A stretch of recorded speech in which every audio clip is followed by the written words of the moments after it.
Imaginez-vous en merle. Cet oiseau sautillant, brun ou noir, perché sur un rebord de fenêtre en banlieue parisienne. Sous vos pattes, un sol dur, gris, qui renvoie la chaleur du soleil comme un miroir. Pas un brin d'herbe, pas un insecte à becqueter, juste du béton, des dalles et l'écho lointain d'une tondeuse. Vous rêvez d'un coin de terre, d'un arbre pour chanter à l'abri, d'un buisson pour y cacher vos petits. Mais ici, rien. Juste une terrasse stérile, un jardin pratique, sans vie. Alors vous partez, comme tant d'autres, vers les parcs lointains, les friches abandonnées, et la ville, elle, continue de suffoquer. Cette scène, c'est le quotidien de millions d'oiseaux, d'insectes et même de citadins qui rêvent d'un peu de nature chez eux. Pourtant, chaque mètre carré de béton pourrait renaître. Chaque petit jardin, chaque cour, chaque balcon pourrait redevenir un refuge pour le vivant. Mais comment faire quand on manque de temps, de connaissances ou quand on a peur de se tromper ? Quand on croit que le végétal c'est compliqué et cher ou réservé aux écolos ? Depuis l'Antiquité, les jardins sont des lieux de résistance et de liberté. Les jardins suspendus de Babylone défiaient le désert. Les potagers ouvriers du 19e siècle nourrissaient les familles en temps de crise. Aujourd'hui, revégétaliser, c'est presque un acte de rébellion contre l'artificialisation des sols, contre l'idée que la nature serait un luxe. C'est aussi une réponse concrète au dérèglement climatique. Selon une étude de Météo France en 2020, un sol nu en ville peut atteindre 50 degrés l'été, tandis qu'un sol végétalisé reste frais et humide. Et puis, il y a cette question philosophique, presque politique. À qui appartient l'espace ? Aux promoteurs ? Aux règles d'urbanisme ? Ou à ceux qui osent planter une graine dans une fissure de trottoir ? C'est la question posée notamment par la guérilla gardening. Je vous invite à vous y intéresser. Ça se passe du côté notamment de New York, mais maintenant dans plein de grandes villes dans le monde. Mais les freins sont nombreux. Les clients ont souvent peur de perdre de la place, de ne pas savoir entretenir ou de dépenser plus pour des plantes que pour du carrelage. Et puis, il y a cette idée tenace que le végétal, c'est éphémère. À quoi bon planter si c'est pour voir mourir les plantes dans 6 mois ? Comme si une terrasse en bois composite était, elle, éternelle. Mais si on changeait de regard, et si on voyait ces petits espaces non pas comme des contraintes, mais comme des opportunités, des laboratoires à ciel ouvert pour réinventer nos villes, nos relations avec le vivant, et même pour mieux déployer notre business, nous autres jardiniers paysagistes. C'est d'ailleurs ce qu'a exploré Jardin Création avec le projet Tremplin PME de l'ADEME, en partenariat avec le pôle éco-conception dans le cadre du projet Paysagiste du vivant du réseau Alliance Paysage. Leur défi ? Transformer des jardins urbains minéraux en oasis de biodiversité, tout en répondant aux attentes réelles des habitants. Et aujourd'hui, pour en parler, je reçois Jonathan, chargé d'affaires chez Jardin Création. Cette entreprise adhérente du réseau est basée à Créteil en Île-de-France. Mais avant de recevoir Jonathan, plongeons à nouveau dans notre mare aux libellules. Peut-on dire que le béton est contre la vie ? Peut-être, surtout quand on ausculte les chiffres qui dérangent. Saviez-vous qu'en Île-de-France, les surfaces artificialisées ont augmenté de 20% en 10 ans ? Je dis bien en 10 ans, ces chiffres datent de 2021, c'est-à-dire entre 2011 et 2021. Que 60% des jardins de pavillons sont aujourd'hui majoritairement minéraux. Pourtant, selon une étude de l'ADEME, réalisée en 2022, végétaliser 10% d'une cour permet de réduire la température locale de 2 à 3 degrés. Et ce n'est pas tout. Un arbre en ville capte jusqu'à 20 kg de CO2 par an. Ça, c'est l'INRAE qui l'a prouvé en 2020. Airparif en 2019 a montré qu'une haie de 1 mètre de haut filtre 40% des particules fines. Et là, je vais me répéter encore, mais selon la FAO, un sol met presque 1000 ans, en moyenne en tout cas, à se reconstituer naturellement. 1000 ans. À l'inverse, une pelouse, même petite, abrite en moyenne 50 espèces d'insectes. Ça, c'est le Muséum d'histoire naturelle, en 2018, qui l'a montré. Un massif de fleurs locales peut nourrir des dizaines d'abeilles solitaires. Et un jardin bien conçu demande moins d'entretien qu'une terrasse en bois qui pourrit, se décolore et finit en déchetterie au bout de 10 ans. Ça, c'est un rapport de la FCBA en 2021 qui a étudié la durée de vie des matériaux extérieurs. Mais revégétaliser, ce n'est pas juste planter des fleurs, c'est repenser tout le cycle de vie du jardin. Les matériaux, l'eau, les déchets et même les habitudes des clients. Par exemple, saviez-vous que les pots en plastique des plantes en jardinerie mettent 400 ans à se dégrader ? Que l'arrosage automatique gaspille jusqu'à 30% d'eau ? Que la terre achetée en sac a souvent voyagé des centaines de kilomètres, alors qu'on pourrait réutiliser celle du chantier. Le projet Paysagiste du vivant a justement travaillé sur ces leviers. Parmi les solutions testées notamment chez Jardin Création, on trouve d'abord les big bags de tri. des sacs réutilisables pour séparer les déchets directement sur le chantier. Gravats, végétaux, plastiques, etc. Résultat, moins de trajets en déchetterie et des déchets valorisés en compost ou en remblai. Selon leurs données, cela a permis de réduire de près de 40% le volume de déchets envoyés en décharge. Le Made in France, végétal. Ces plantes locales adaptées au climat qui demandent moins d'eau et moins de soins et qui, cerise sur le gâteau, coûtent souvent moins cher à long terme que les espèces exotiques car elles résistent mieux. L'optimisation des trajets. En regroupant les livraisons et en choisissant des véhicules adaptés, Jardin Création a réduit de 30% les émissions liées au transport sur certains chantiers. Parlons maintenant revégétalisation. Est-ce que ce serait pas aussi une histoire de justice sociale ? Bah oui, revégétaliser c'est aussi une question d'équité. Dans les quartiers populaires, les espaces verts sont souvent rares, mal entretenus ou inaccessibles. Pourtant, ce sont les habitants de ces quartiers qui subissent le plus les canicules et la pollution. À Saint-Denis par exemple, certaines rues dépassent les 50 degrés l'été, faute de végétation. Alors quand un particulier décide de remplacer son béton par des plantes, peut-être que c'est pas juste un choix esthétique, peut-être que ça peut être pensé un petit peu comme un acte de solidarité, avec son voisinage, mais surtout avec les générations futures. Mais attention, revégétaliser ne doit pas devenir un nouveau marqueur social. C'en est déjà un. Il ne s'agit pas de dire les riches ont des jardins bio, les autres ont du goudron. Non.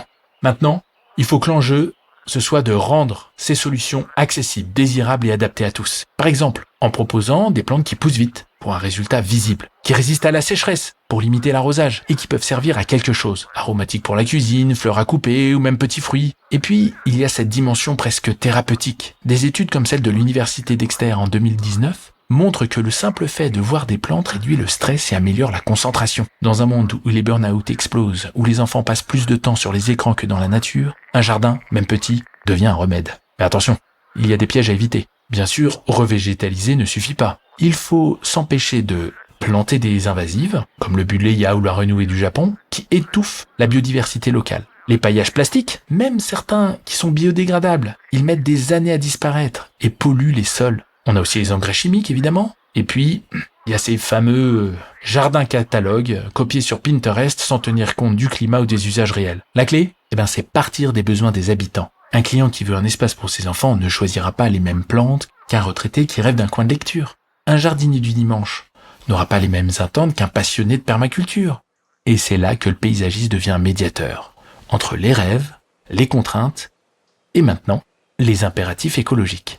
Pour concrétiser tout ce que je viens de dire dans ce dernier épisode de cette saison consacrée à l'éco-conception, accueillons Jonathan de Jardin Création.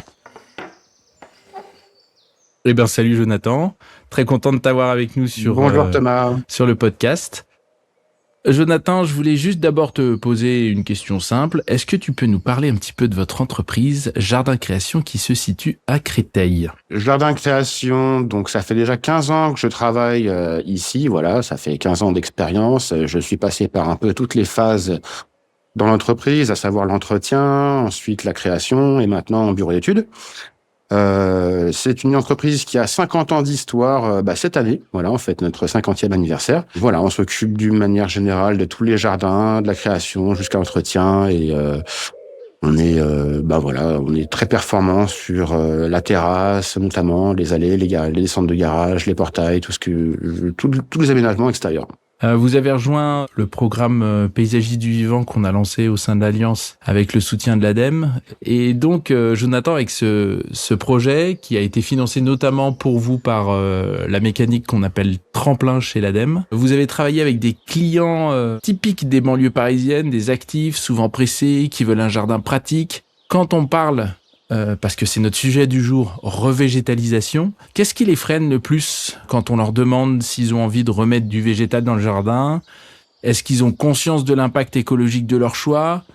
Ou est-ce que c'est encore un critère secondaire ? Alors, il y a beaucoup de points de vue différents là-dessus. Ça commence à évoluer un petit peu les mentalités en Île-de-France. On commence à avoir des clients de plus en plus sensibles au vert. Ce qui les intéresse, c'est d'avoir un endroit où ils peuvent profiter, un endroit qui soit à la fois nourricier également, notamment pour les enfants. Il y a le côté ludique qui est intéressant, interactif du jardin. Le frein, je dirais, pour la végétalisation, ça reste encore le côté pratico-pratique du jardin. Il faut vraiment que le jardin soit facile d'accès, soit facile d'entretien.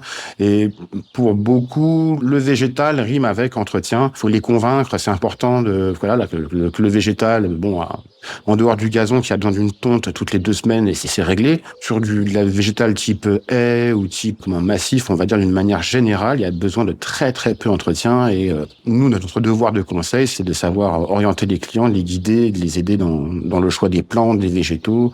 Ça change, ça évolue tout doucement. Bon, et après, il y a toujours ceux qui veulent leur allée, leur terrasse, le machin et tout bétonner.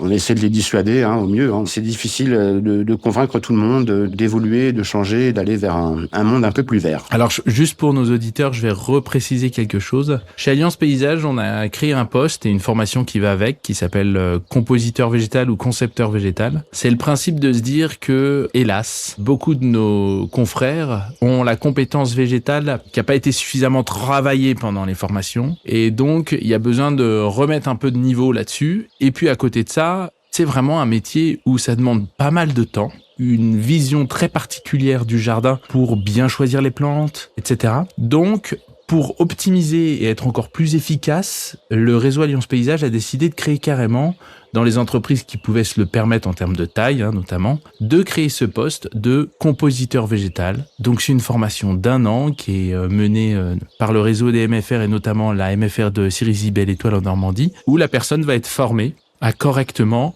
choisir les végétaux, créer des massifs, etc. Et donc, c'est un vrai soutien, il me semble, Jonathan, tu confirmeras, pour les chargés d'affaires, pour faire vraiment des projets très quali, y compris au niveau végétal. Alors, je suis tout à fait d'accord et je rebondis sur ce que tu dis, Thomas. C'est le compositeur végétal, c'est un travail dans le travail, dans le projet. On le considère dans le projet, évidemment, quand on le crée, en tant que chargé d'affaires, d'accord.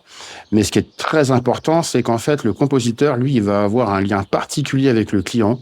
C'est lui qui va avoir amené la sensibilité au client, voilà, par rapport au client et par rapport à l'environnement du végétal et le rôle du végétal dans son jardin. C'est vraiment toute une relation. C'est vraiment tout un énorme bonus, voilà, qu'on propose au client. Et en plus, comme ça prend beaucoup de temps à choisir le végétal, entre les commandes, le type, bâtir le jardin, faire des plans de plantation, heureusement qu'ils sont là justement pour nous supporter et nous aider dans cette mission, quoi. Voilà. Alors donc vous avez testé des solutions, notamment des big bags. Est-ce que tu peux nous raconter un peu qu'est-ce que c'est que cette idée, comment vous avez changé la donne, qu'est-ce que ça a apporté, etc.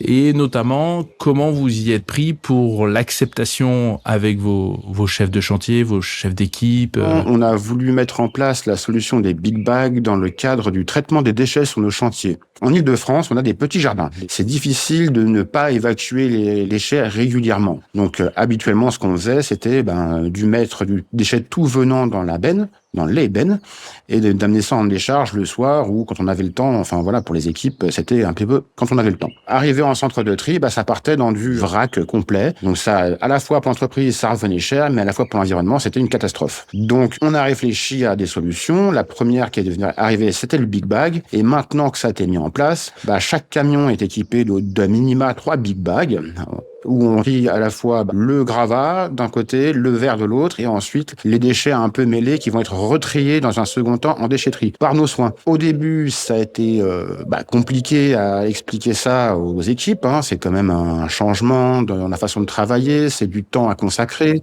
c'est pas évident. Maintenant, il commence à y avoir beaucoup plus de suivi là-dessus et beaucoup plus de rigueur. C'est appréciable que les gars ils s'y mettent vraiment. Ce qu'on voit, c'est que déjà les trajets en déchetterie ont diminué, clairement.